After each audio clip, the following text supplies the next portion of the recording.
पहले तो टीवी10 में आपका बहुत बहुत स्वागत है और congratulation. Thank you 20 so much साल मैम। Thank you. होता है ना, कहते हैं कि इस तरह से संतुलन बनाए रखना, कमर्शियल भी नॉलेज हो, वहाँ पे लोगों का मनोरंजन हो और एक प्यार का एहसास भी हो, ये पूरा जो तिकड़ी बिठाना बहुत मुश्किल होता है, जो आपने कर दिखाया, तो इसीलिए इतना सोचा नहीं कॉन्ग्रेचुलेशन। एक्चुअली, जो आया था वो करते गए। पहले शुरू शुरू में पिक्चर बनाने भी आती है वो पता नहीं था हमें। जी। हम सिर्फ खुश थे कि हम फिल्म बना रहे थे। बनते बनते फिर जब सक्सेस थोड़ा बहुत देख लिया, फिर प्रॉब्लम शुरू हो गई कि लोग अभी आपको देख रहे हैं, आपको फॉलो कर रहे हैं, आपसे इंस्पायर हो रहे हैं, तो रिस्पॉन्सिबिलिटी बढ़ी और मज़ा थोड़ा कम आने लगा। But I think the best part of our job is कहीं ना कहीं वी गेट, अगर आप कॉन्स्टेंटली न्यू टैलेंट के साथ काम करते रहोगे तो आपके कान और आँख शायद हमेशा ज़मीन पे रहेंगे और आप वो पल्स को पकड़ पाते हो जो लोगों को आज चाहिए। जी।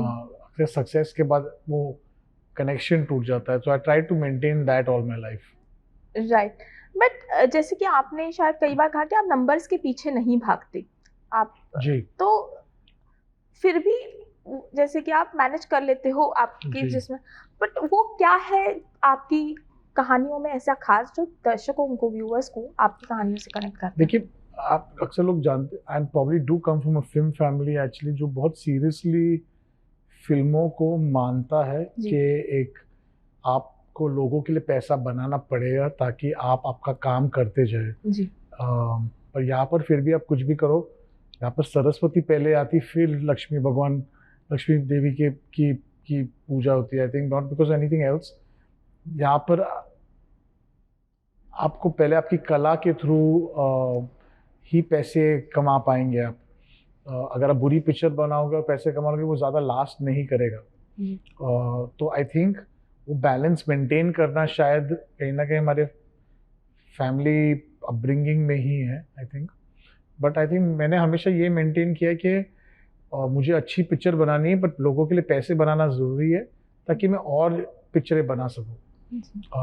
तो while you don't chase the number, you do make sure other people make money off you. Right. आपको, आपने जिस तरह की लव स्टोरीज बनाई हैं, जो देख के हम कनेक्टेड महसूस करते हैं, लेकिन ये लव स्टोरीज जो 20 सालों में कितनी बदली है। हर उसमें अगर इतनी बदलाव जो आया, उसमें एक सिमिलैरिटी आज भी उन लव स्टोरीज में आपको नजर आती है, और बहुत जो बदलाव नजर आया वो क्या है? देखिए, बदलाव मुझे सिर्फ लगता है कि टेक्नोलॉजी और कपड़ों में हो गया है या लोकेशन में हो गया है, बट मुझे लगता है जो फीलिंग है वो इटर्नली सेम रहता है। आज भी मुझे लगता है कि शायद मेरे ग्रैंड पेरेंट्स के टाइम वो एक दूसरे से खतों में, लाइक लेटर्स में बात करते थे। मेरे पेरेंट्स के टाइम पे शायद मोबाइल फ़ोन पे, लैंडलाइन पे। हमारे टाइम पे मोबाइल फ़ोन पे। और उसके बाद अभी नेक्स्ट जनरेशन सोशल मीडिया पे। पर जब दिल टूटता है तो दर्द उधर ही होता है, सीने में, थोड़ा सेंटर लेफ्ट पे। वो फीलिंग आप चेंज नहीं कर सकते। तो वाइल आई थिंक टेक्नोलॉजी, कपड़े, जरिया, कनेक्ट करने के जरिए चेंज हो गए, फीलिंग्स चेंज नहीं हुई है ओवर द इयर्स। आज भी वो जेलसी होती है, आज भी दर्द होता है कि कोई आपको छोड़ के जाता है, आज आप किसी को मिस करते हो। शायद आपके पास वो टेक्नोलॉजी है मिलने की, पर शायद आज ब्लॉक करने की भी टेक्नोलॉजी अवेलेबिलिटी है, चॉइस है।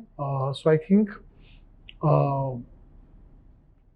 प्रॉब्लम्स आज भी वही है, सिर्फ उनका बोलने और दिखाने का तरीका चेंज हो गया। राइट। बट अब जो जेनजी का प्यार आया है, जी। आपको लगता है उसमें कई सारे टर्म्स आते हैं, सिचुएशनशिप, ये वो, तो उसमें भी कहीं ना कहीं ये सिर्फ टर्म्स आ गए हैं।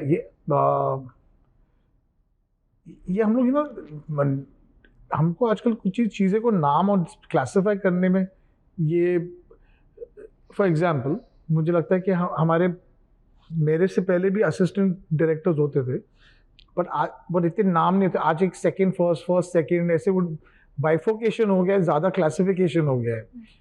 तब भी रिलेशनशिप्स कॉम्प्लिकेटेड होते थे।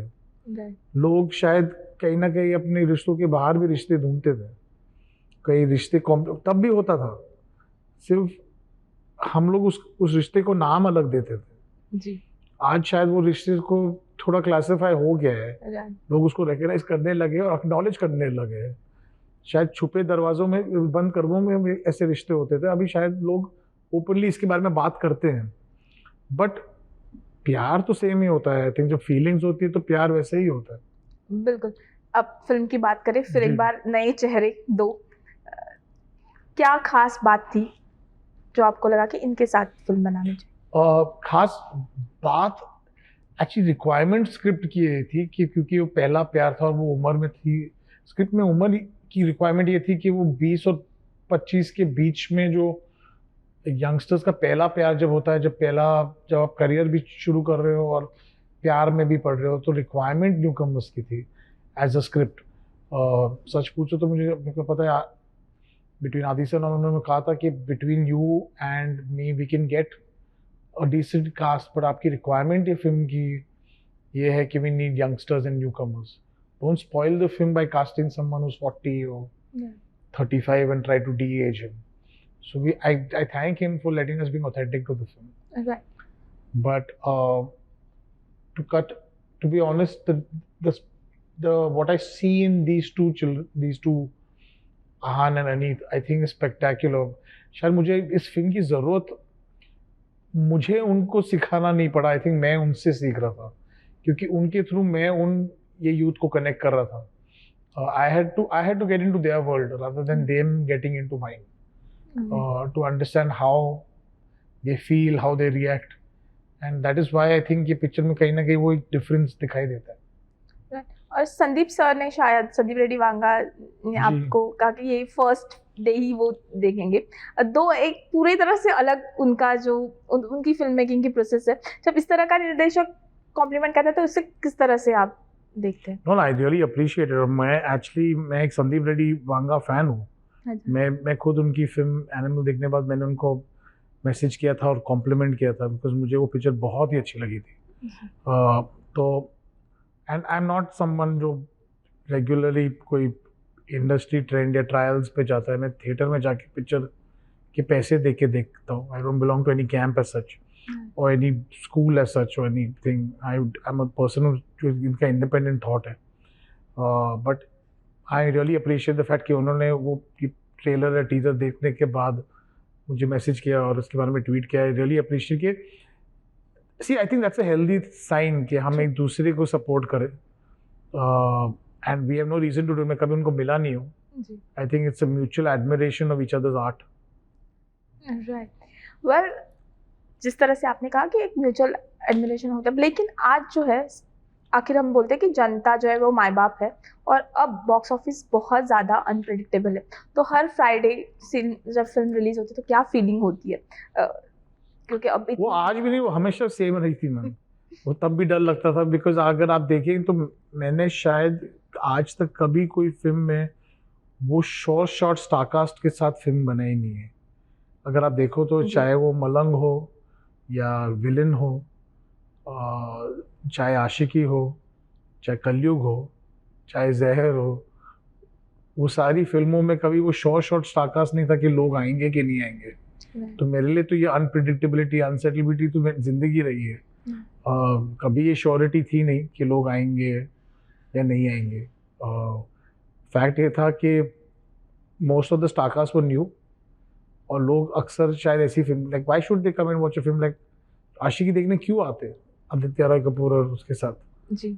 मलंग के टाइम भी उस टाइम आदित्य की फिल्में नहीं चल रही थी। मर्डर 2 ले लो, Jacqueline was relatively new, Imran was. तो फैक्ट पूछो तो मैं उस इंडस्ट्री का पार्ट आज तक मैं रहा नहीं हूँ जहाँ पर श्योरिटी थी कि बॉक्स ऑफिस नंबर्स आएंगे। बट चाहे वो कलयुग हो या कोई भी वो फिल्में चली है मेरी with a relatively new cast, so I think मेरे लिए तो लाइफ यही रही है। बट जब शुरुआत में इस तरह से नए चेहरे लेकर फिल्म बनाते थे तो क्या लोगों का ज्ञान मिलता था? क्योंकि लोग तो ज्ञान देते रहते हैं। हाँ, अगर मैं ट्रेड एनालिस्ट का अगर मैं कभी उनके एडवाइस लेता तो शायद मैं आशिकी नहीं बनाता, क्योंकि वो they were not newcomers, they actors were not doing well. मैं कलयुग नहीं बनाता क्योंकि न्यू कमर्स के साथ ऐसी एक्शन पिक्चर नहीं बनाते। मैं मलंग नहीं बनाता जो एक एंसेम्बल स्टार कास्ट, और मैं शायद रितेश देशमुख को विलेन के रोल में कास्ट नहीं करता जी। क्योंकि लोग कहते थे वो कॉमेडी रोल में अच्छा लगता है।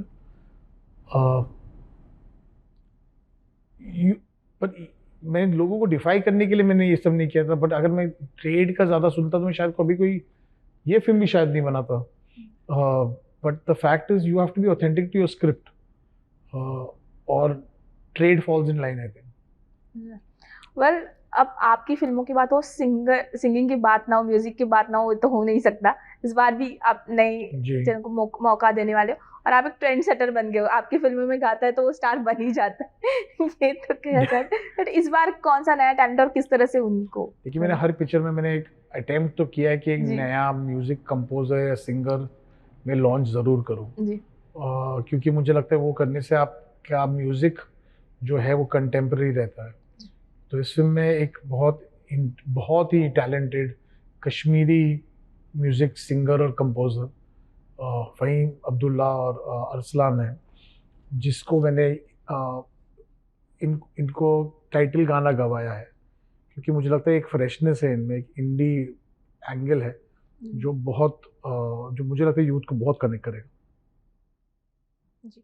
आगे का सवाल, क्योंकि आखिरी सवाल था, थोड़ा ढूंढ रही थी।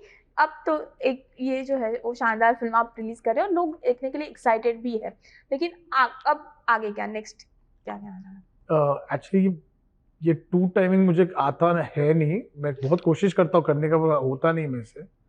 मुझे सैयारा अपने सिस्टम से निकालना पड़ेगा when I can start writing the next one. But yes, it is a love story that I would like to work on next. And lastly, what are your dos and don't? कोई भी film करने से पहले क्या होते हैं मोहित सूरी के dos and don't? मैंने ऐसी कोई डोंट है नहीं। मुझे लगता है स्क्रिप्टिंग में कोई पाबंदी नहीं होनी चाहिए, कोई लिमिटेशन नहीं होनी चाहिए।